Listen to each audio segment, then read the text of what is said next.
Hey guys, what's up? I'm going to do about a 10-minute video here on a couple different ways to power level or whatever, grind for your levels in Helmet Heroes.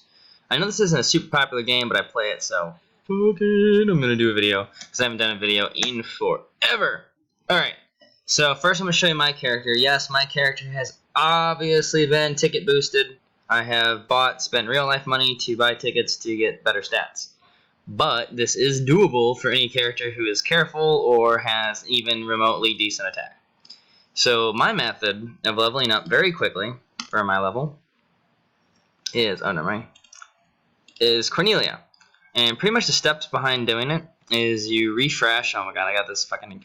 It's funny, I was left alone this entire time and now I got some asshole.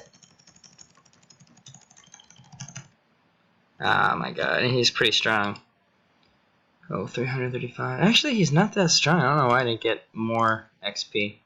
Well, you know what? I don't want to deal with this guy. Oh my god. You know what? PvP server, so if someone's here, they can go fuck themselves. I feel like there's somebody almost here already. What the hell is the weirdest thing ever? Okay. So, per kill, I'm getting about 1.7 level at level 199. So, in other words, it takes me about 58 to 60 times of killing this in order to get me a level up. And of course, any level earlier, and I get a lot more than that. And I've been doing this since about level 170 as my main source of leveling. And the reason is because you can refresh the spawn by forcing it to respawn by jumping servers, and it instantly respawns again. So you're getting 915 XP per kill, and I would say this is 100% doable for anybody around a level 150, even without your stats boosted by using books. Like I said, honestly, books are only 55k each, and I think it's smarter to be spending money on books than it is pets. To a degree, of course. If you're like a cowboy and you don't ever plan on getting hit by anything, then of course, pets. But since I'm a warrior, I wanted to boost my defense first to about 1,000, just enough to where I could tank beholders and everything, and this guy. And then I decided to go for leveling so I could tank Repgundas, or what the fuck they're called, Repwanas. I'll show you in just a second because, like I said, I'm not going to burn the entire 10 minutes of this video killing one thing repeatedly and making it all boring. So let's go to Repwana. And yes, not only did I buy $100 and stuff of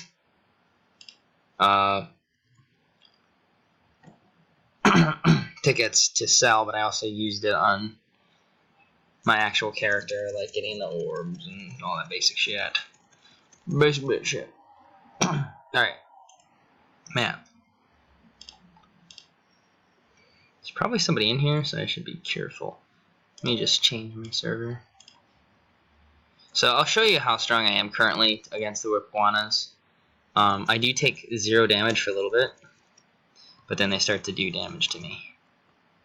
Holy shit. So, in other words, I'm about... I think I'm only about 100... I think I'm only about 50 defense away. Not even, maybe 30 defense away. Because, you take the multiplier of 1.6 to whatever damage it's doing. I think the max is like 100, so I need about 30 more defense to take 0 all the time. But once I get the Cretus armor for the level 100 and, 210, I should be able to take like a max like 20 damage, which is completely doable. But the reason is because if I'm taking no damage, I can just sit in the middle and just plow through these things about the same rate as I do the Cornelia, but I don't have to switch servers and also better drops. So even though I'm taking a hit on exactly how much XP I'm getting from the Ripguanas, I'm getting better loot, so I think in the end it's a quite fair trade-off. But like I said, I honestly would farm Cornelia until you're well about level 210, 220, depending on your race, and then switching to Wepuanas. Because think about this, 915 XP, it would take me 100 of these to kill, which, as you can tell, only takes a few seconds to kill one of these. And most people that are even level 150 have used some books, maybe not as much as I have, but most, cowboys and magicians, they usually have around 500 to 600 of their power. So they'd be doing half the damage I'm doing, and roughly killing one, every maybe 15 seconds. So you bring that to 4 a minute.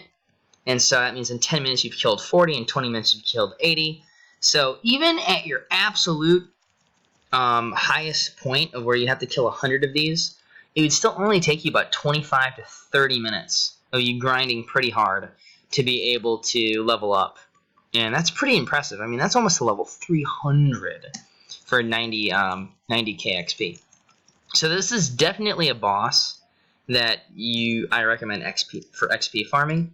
The drops actually aren't terrible. I think I've made a couple mil off of the drops. I mean, it does take a while until you get anything decent, but when you do, it's worth like 30k, and after you've been doing it for an hour or two, you gain 3 or 4 or 5 levels, and then you have your gold on the side. So it's a nice little bonus. I guess for the other like 3.5 minutes, if you're not super strong, obviously Night Stalkers, and then your step up from that is bricks. But a lot of people don't realize you have a step above bricks, which are quite easy to kill, and they're right next door, the Lotus monsters. Oh shit, I gotta refresh.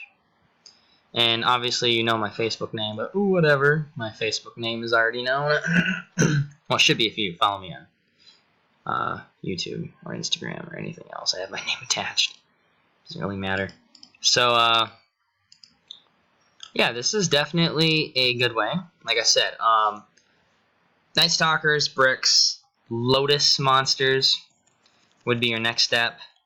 And then, and Lotus monsters actually consistently drop things. Their drops aren't the greatest, but honestly, if I've been doing it for 20 minutes, I usually got like 300k in loot. And that's not terrible considering the amount of time. I mean, that's close to definitely 1 mil an hour. And if you do that consistently for all day, like I know some of the Filipinos do, unless they're begging in Robo City, then they're not playing. But the Filipinos rather beg in Robo City for free stuff, or they call you a duper because they can't afford to buy tickets themselves, and so the only way they think you can have good stats is if you dupe or cheat, because they're a bunch of fucking cheaters. As you can tell, I'm not the biggest fan of some of the Filipino players. Not all of them. Some of them are pretty cool. Kokna RC is pretty cool. Maybe because she's just OP, but, I don't think he cheated too much. I'm joking. I don't think he cheated at all, probably. Who knows? But, yeah, I don't know, man. I dated a Filipino, too, and that chick was a gold-digging whore. Literally, like, she broke up with me, and then I found out, like, she broke up with me using public records. I searched up her name on like just public records in the U.S.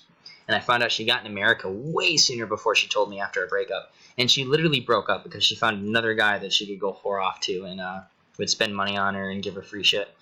So yeah, my opinion on the Filipinos with that kind of stuff is not that high. There are definitely good people in any race and any culture, but there's also shitbags. And when I've seen the shitbags from there, kind of breaks my heart. Well, I'm probably going to head off now because it's about 10 minutes. And as you can tell, even though I'm just kind of dicking around and not actually like hardcore grinding because I'm narrating, within this short amount of time of 10 minutes, I would have gained half a level. So, like I said, it's I can up it a little bit faster if I, try a little harder, grind a little harder. But gist of it is, you always be able to gain a level within about half an hour, up to a level of 300 with the Cornelia. So that's what you got to farm for XP. Laters, YouTube, and subscribe.